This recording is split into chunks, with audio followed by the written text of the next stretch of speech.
Hey guys, welcome back to my channel. I'm Ailey if you're new. Today's video is going to be something really different for me. What this whole video is going to be about is I am getting a blepharoplasty. It's something that I have wanted done for like as long as I can remember, as long as I knew that it existed and that you could actually get it done. Yes, you may think I'm crazy. I don't care. So if you have anything negative to say about it, don't. I've never really had negative comments like that on this channel, so thank you to everybody who watches. But it is, yeah, it's something that I've really wanted for a long time, and I think that if it's something that you want to do, go and do it. Like, if you have the means to do it, do it. So yeah, I wanted to do this video. Basically, the procedure from when I'm filming this, it's not going to be fully done until the 8th of July. So there's going to be a few videos in this series. Anyhow, I have had my initial consultation, so I didn't want to not record this right now and then forget everything that had happened. So yeah. Okay, so I'm getting it done. I obviously have quite a lot of makeup on just now. I wanted to, and I do continue to want to, play with makeup as much as possible before I get it done, because I don't think that there is anything wrong with having hooded eyes. I really don't. I have seen a glimpse of my future, which is basically what my mum's eyes look like, and I know eventually I will get it done. So I figure, why not do it now while I'm young-ish, and will heal really easily, and yeah, like the whole process will be much easier than being preventative than having to get it done eventually. Because like I said, especially after my consultation, I know that for definite I will one day get it done, or I would have one day got it done. So why not do it now?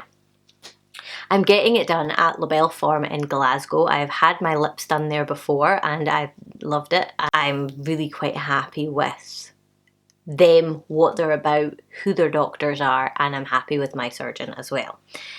If I keep looking down, it's because I've got notes, because there's a lot to remember. So basically, what I did was I got in touch with the girls. The girls are lovely. I will leave all their details and stuff like that in the description box below. But the girls are all fantastic. I love them. I think that they're really helpful. You can email back and forth and they will literally give you like everything you need. Because I mean, when I first looked into doing it, I thought, how am I going to afford this? How am I going to do it? And you know, they talk you through all of your options and stuff like that, and there's no judgment, and like if you have to take finance or anything like that, they are just there to help. So my initial consultation was in November 2021, so it's a while ago now, and basically myself and my mum went down and we got a consultation together, and she's actually getting hers done at a later date now, but this video is not about her. She'll hopefully be coming with me and doing some filming and things like that.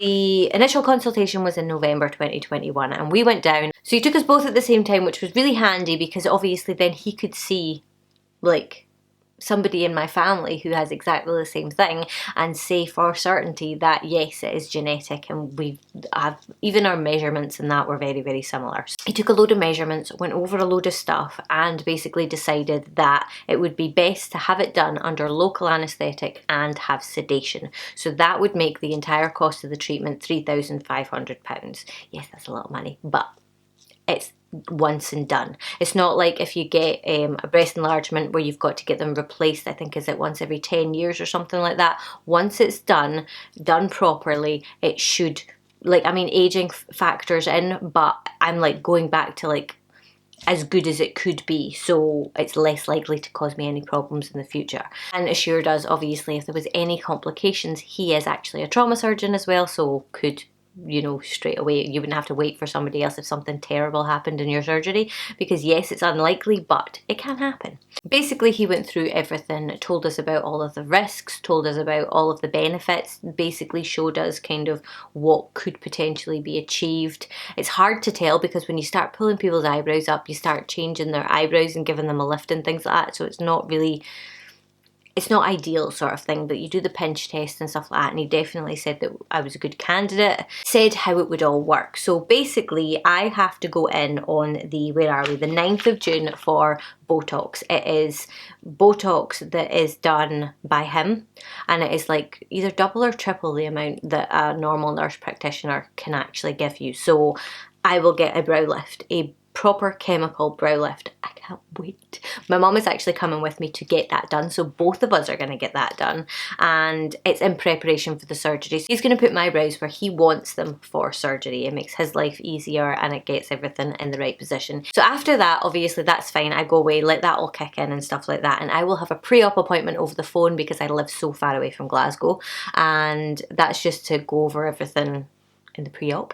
And obviously to let me know what I'm going to need to do on the day. I think it's a week before, I'm not sure. But then I should get my time for surgery. I'm just going to be down in the morning and be there all day anyway. And then it's pretty much half an hour and you're done. They then arrange to get you over to a hotel, because again, you're staying far away. If you stayed in Glasgow, I'm pretty sure you could just go home, but it includes an overnight stay in a hotel. So they put you over to the hotel, and then if there's any problems or anything like that, you can just get straight back in touch with them and they'll get you straight back in.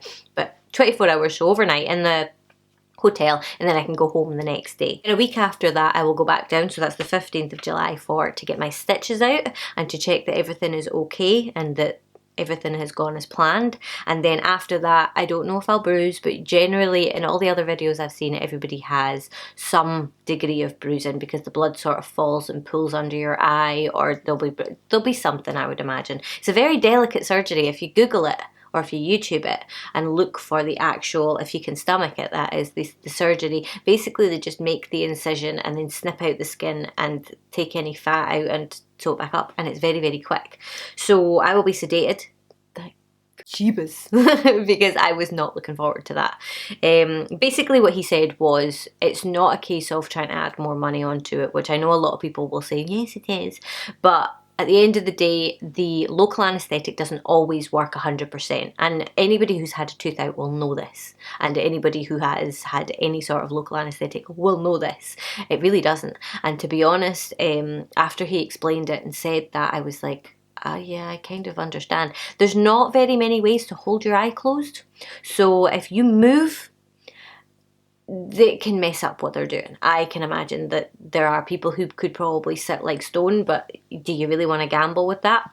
So anyway, my eyes will close, they will open, and I will be done. So I'm happy with that. I'm hoping to be able to video the Botox. If he'll do it at the same time, that would be really handy. I'll just get my mum to video it, and then what I'll do is I will show you the before the Botox, after the Botox, before the surgery, because before the surgery but with the Botox is going to look different than the before, if you know what I mean. And then obviously I don't think I'd be able to film anything during the surgery. I think I'm going to be kind of busy, but I don't think anybody would really want to see that anyway. I will film like what I'm doing, like going in and what it's like and stuff like that. I'll do all that. And then coming out, I don't know how I'll feel, but I'm sure I'll be fine, so I'll film that. I will film in the hotel. I will show you all what it's like, and then we will do progressive check-ins. So I won't do like a massive long thing of videos. I'm basically going to do this video, I'm going to do the Botox video, and then we will do the full video of the surgery and stuff like that. I will do it up to sort of at least a week after. Then I will do like my next kind of appointment, which is the 31st of August, which thankfully is when my holiday was supposed to be, but we've now moved it to the 6th of September. So I will do kind of like a check-in on that date as well. Maybe not on that date, but you know, like around about that date. So how they're actually healing, what the scarring looks like, what it was really like. Because right now, obviously, I'm excited and I'm looking forward to it and things like that. Totally nervous, but there are things that will crop up that maybe I'll be worried about now that I won't be, that I shouldn't have been worried about, and vice versa, things that maybe I'm not even thinking about right now that really would be better to know. So to not make this video ridiculously long, I am getting a blepharoplasty. I will be getting it on the 8th of July at La Belle Farm in Glasgow with, oh yeah, I never even said Professor McCaul. Yeah, I'm really excited. So if you want to see that, then subscribe and follow along on the journey. Yes, I don't assume that my eyes are going to be completely not hooded, but I have really strange eyes. Like, you can see some of my eyelids, but basically if I'm going to do any eyeshadow, it has to be sort of up here so that you can see it. I have sort of like a graphic look on just now, but I have sort of like really puffy eyelids, and what it does is I can't wear winged eyeliner anymore. It's hooded right out to the corner. A lot of people will say they have hooded eyes, and they do, but they at least have like the sort of edge bit without the hood, and they can do like eyeliner and stuff like that, and then it's not so puffy, so they've not got quite so much skin in here. So I am being really realistic in my expectations, but I don't have anything too drastic. He did say that there'll be a fat pad from in here removed and a fat pad from in here removed. But I guess we'll just have to wait and see. So I'm really excited. If you want to see my journey, then subscribe. Comment on this video and let me know what you would like to see, like the nitty gritties. Like what do you want to see? What do you want to know? Any questions, anything like that? Any questions that I can put to my doctor? Let me know, and then I can ask him, and I can include it in the next video. Say the next video will be the Botox. If I've forgotten anything in this video, I will include it in that one. I'll make a note of it. If there's anything I forgot to tell you that maybe I know already, leave me a comment and I will include it in the next video, or put it in the description, or reply to your comment or whatever. But yeah, I'm really excited. So I hope this video wasn't too boring and wasn't too like, oh, you expected to actually see a before and after. This is just me letting you know that it's going to happen. I wanted to let you know of all of this stuff because even just now I've forgotten a lot of what he said. All I need to do is pay the remainder of my Botox, which is 500. I don't know if I mentioned that, but yeah, most of it is, it's all taken care of. It's just a case of waiting until the dates come, and yeah, I think that I'm really looking forward to not having massively hooded eyes for my holiday. Okay, so yeah, like I say, anything you want to know, anything that I should ask, any advice that you have if you've already done this, let me know in the comment section below. I would love to hear. And yeah, hopefully I will see you guys in my next video. Bye!